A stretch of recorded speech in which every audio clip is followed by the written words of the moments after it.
On the day my father retired, he stood in front of the entire company and handed my brother the keys to a business I had built half of with my own 2 hands.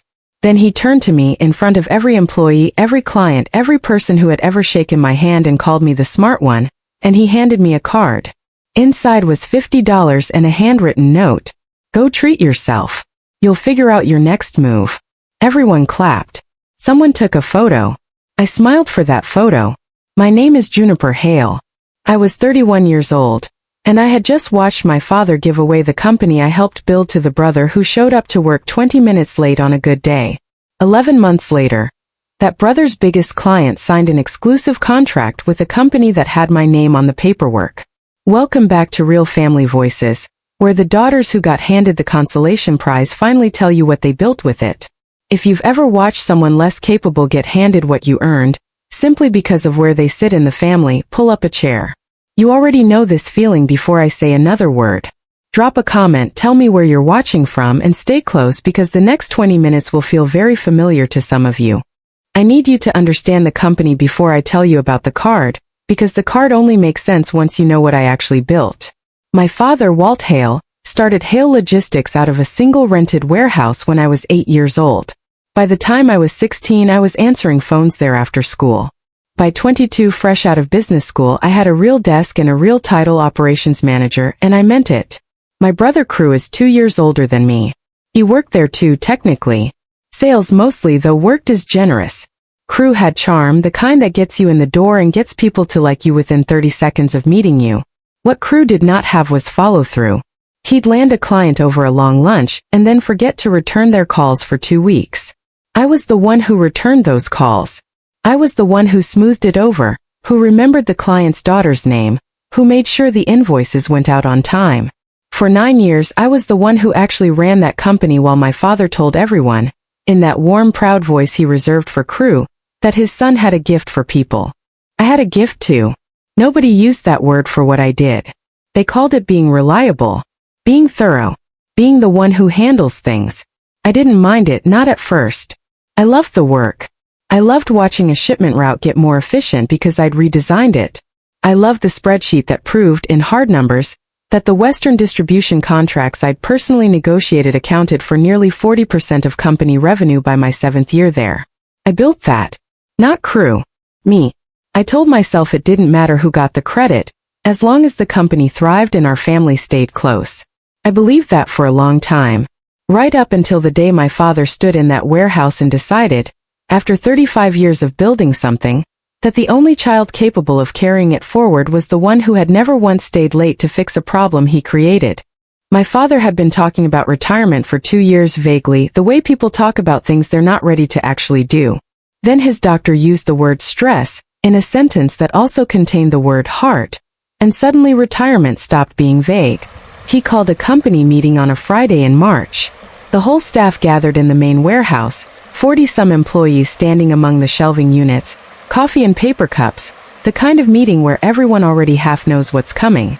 My father stood on a small platform we use for inventory announcements, and he talked for a while about legacy, about how Hale Logistics had been his life's work, about how proud he was of what we'd built. He used the word we a lot in that speech. I noticed it because for 9 years I had been most of that we. Then he said the sentence I'd been quietly dreading and quietly hoping wouldn't come the way it came. Effective next month, I'm stepping back.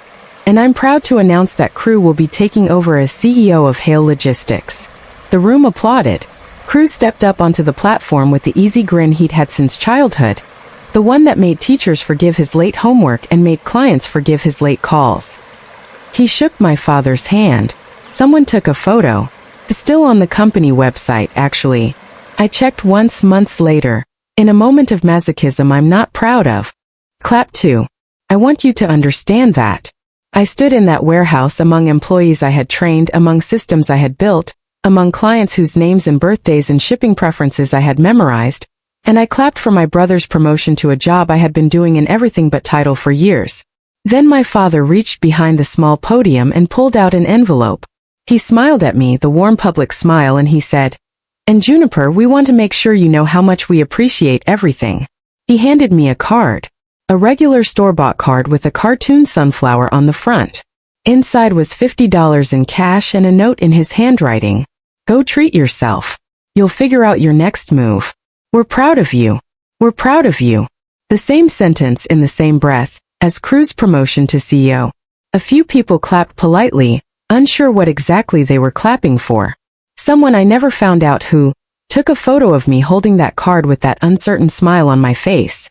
I found out later it was posted to the company's internal newsletter, under the caption, Celebrating Family Transitions at Hale Logistics.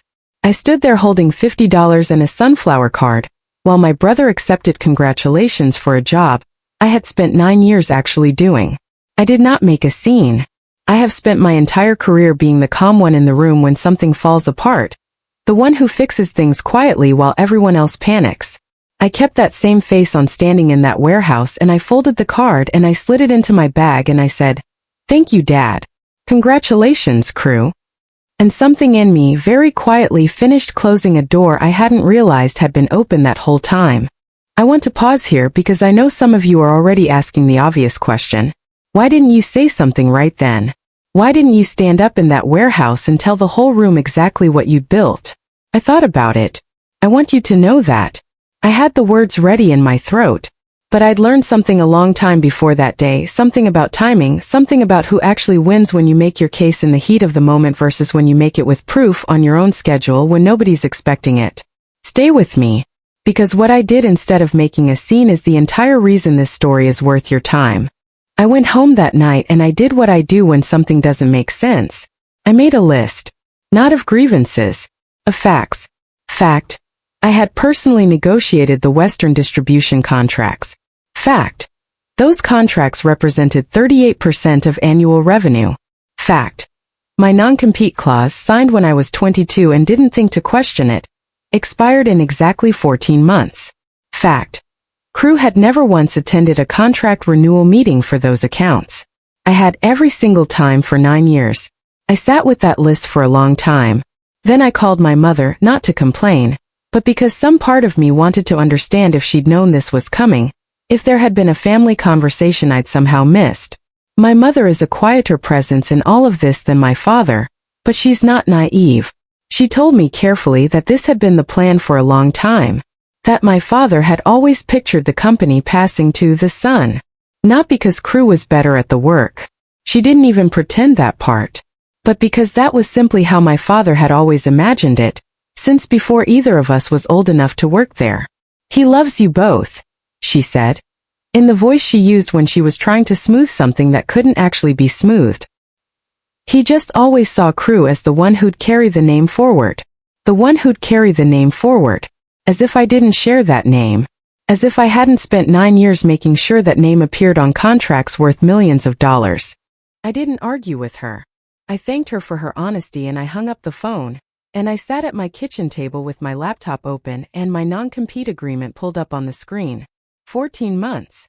I had 14 months before that clause expired, before I was legally free to build something of my own without Hale Logistics being able to touch it. I want you to notice something because it matters to me that you do.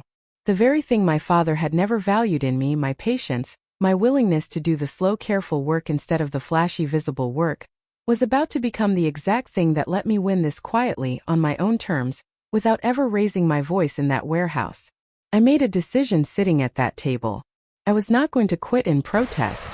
I was not going to make a scene, send an angry resignation email, or give my father the satisfaction of a dramatic exit he could tell people I'd thrown like a tantrum.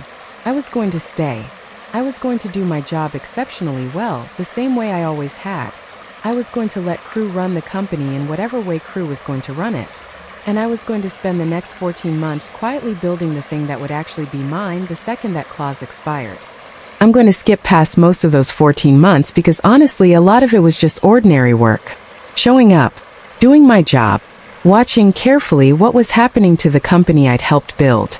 But I do need to tell you about the spreadsheet I kept on my personal laptop, separate from any company device, because that spreadsheet is the entire reason what happened next was even possible. Stay with me, because the next part is where the patience finally paid for itself. Crew as CEO made changes. Some of them were fine. Cosmetic things, new branding, a slightly updated office. But the parts of the business that actually mattered, the operations, the client relationships, the careful unglamorous work that keeps a logistics company functioning, Crew did not understand those parts because Crew had never had to. I watched quietly as response times to client emails started slipping. I watched shipment scheduling errors creep in, small ones at first, the kind that get explained away as growing pains. I watched 2 of our mid-tier clients leave within the first 6 months of Crew's leadership, citing communication issues, which is corporate language for nobody returned my calls. I did my job. I did it well. I did not sabotage anything, and I want to be very clear about that because some of you are probably wondering. I never once let a client down on my watch. I never once made Crew's mistakes worse than they already were. I simply did not go out of my way to fix problems that weren't mine to fix anymore. Not since I'd stopped being the one anyone consulted on strategy. And I watched the Western distribution accounts, the ones I had built, the ones representing 38% of revenue, the ones whose contracts were coming up for renewal right around the same time my non-compete expired. I want you to understand that I did not engineer that timing through anything underhanded. The contracts had always renewed on a 3-year cycle. My non-compete had always been set to expire 14 months after that retirement announcement. These were simply facts that existed before any of this happened. I had just never had a reason to pay attention to how perfectly they aligned until I needed them to. During those 14 months on my own time with my own money, I quietly built a logistics consulting and brokerage company. I called it Hale and Hart, my middle name. Nothing borrowed from the company that bore our shared last name and nothing illegal about using a name that was legally mine to use. I registered it in a different state. I built a clean, simple website. I spoke to exactly nobody about it. I also very carefully maintained every single relationship I had built over 9 years with the people at those Western distribution accounts. Not by soliciting them, which would have violated my agreement and which I had no intention of doing, but by simply continuing to be the person who answered their calls promptly, who remembered the details, who did the job well, the same job I had always done, even though the title on my business card said operations manager and not CEO. I was patient. I was thorough. I was, in the way my father had always undervalued, simply very good at doing the quiet work that actually keeps things running. And then on a Tuesday in April, 14 months and 3 days after that warehouse meeting, my non-compete expired. I did not call any client and ask them to leave Hale Logistics. I need to say that plainly because it matters and because it's true. What I did was simpler than that and far more devastating. I let it be known, through the entirely legal and entirely normal channels of professional networking, that Hale and Hart was open for business, run by a logistics professional with 9 years of direct experience managing exactly the kind of Western distribution accounts that several companies in that region happen to need. I didn't have to chase anyone. The relationships were already there. The trust was already built. The only thing that had changed was which company my name was attached to. Westridge Manufacturing, the largest client in that Western portfolio, the one I had personally onboarded 8 years earlier, the one whose contract renewal had been quietly mishandled twice under Crew's leadership in the past year, called me directly. Their operations director, a woman named Delphine Say who I'd worked with since she was a junior coordinator, asked me point blank if Hale and Hart could handle their account. I told her the truth. I told her I'd left Hale Logistics on entirely amicable terms, that I wasn't soliciting anyone, but that if she'd reached out on her own, I'd be glad to discuss it. She had reached out on her own. Several people had. By the end of that month, Hale and Hart had signed exclusive contracts with Westridge and 2 smaller accounts from that same Western portfolio, representing, combined, almost exactly the same revenue I'd been generating for Hale Logistics every year for the better part of a decade. I did not gloat. I did not call my father. I did not post anything publicly that named the company I'd left. But word travels in small industries the same way it travels in small towns, and within 2 months my father called me. It was the first time he'd called since the retirement announcement. "Juniper," he said, and his voice had an unfamiliar carefulness in it. "I heard Westridge moved their contract. Did you have something to do with that?" "They reached out to me directly, Dad. I didn't solicit anyone. You can check my non-compete. It expired in April." There was a long pause. "This is going to hurt the company," he said. "Crew's already stretched thin." I thought about a warehouse and a podium and a sunflower card with $50 inside it. "I'm sorry to hear that's been hard," I said, and I meant it genuinely, the way you can mean something true and still not feel obligated to fix it. I built a company with my own time and my own resources, the same way you built Hale Logistics 35 years ago. I think you'd understand that, of anyone. He didn't have an answer for that. A year after I started Hale and Hart, the company had grown enough that I hired my first 2 employees. I named one of them operations manager, the same title I'd held for 9 years at my father's company, except this time the title actually meant what it said, and the person holding it would never have to watch someone else get handed the keys to something they'd built. My father and I speak occasionally now, carefully, the way you speak to someone you're still working out how to forgive. Crew and I speak even less. I don't think he ever fully understood what happened, which tells you something about why the Western accounts left in the first place. I kept the sunflower card. I'm not entirely sure why. Maybe the same reason some of you keep your own version of mine, the receipt that finally made something undeniable that you'd spent years quietly explaining away. If someone has ever handed you a consolation prize for work you actually did, $50 in a card while someone else got the keys, I want you to hear something. Patience is not the same as giving up. Sometimes the quietest, slowest revenge is simply building the thing nobody thought you were capable of building, on your own time with your own name, and letting the results speak for themselves. You don't need to make a scene in the warehouse. You just need 14 months, a clean spreadsheet, and the patience they never gave you credit for having. If this story reached you, leave a comment and tell me about the moment you realized you've been doing the work while someone else got the title. I read every single one of them. Subscribe for the next story because next week, we're talking about a woman who discovered her family had been managing an inheritance meant for her, quietly, for almost a decade, and what she found when she finally asked to see the books. I'll see you then.